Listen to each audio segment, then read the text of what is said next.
April 1986. Workers at the Chernobyl nuclear power plant reported something impossible in the weeks before Reactor 4 exploded. A massive winged figure, over 7 feet tall, with glowing red eyes, stalking the facility grounds at night. They called it the Black Bird of Chernobyl. Some say it was an omen, others believe it was something far worse. Multiple plant workers documented sightings of this creature in their personal journals. A headless humanoid shape with wings spanning nearly 20 feet, eyes burning red like molten metal. The reports were so consistent that supervisors held private meetings about it, but nothing was ever officially recorded. They were terrified of being labeled insane or sent to psychiatric facilities. But here's what nobody talks about. The sightings didn't stop after the meltdown.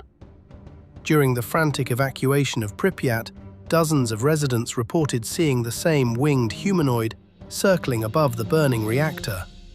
Some claimed it landed on rooftops, watching the chaos unfold below. One firefighter, dying from radiation exposure in a Moscow hospital, kept repeating the same thing. The creature spoke to him telepathically, showing him visions of the explosion days before it happened. The most chilling part?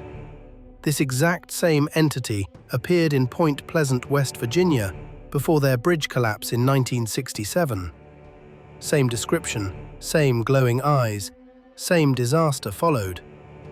13 months of sightings, then tragedy. The pattern is undeniable.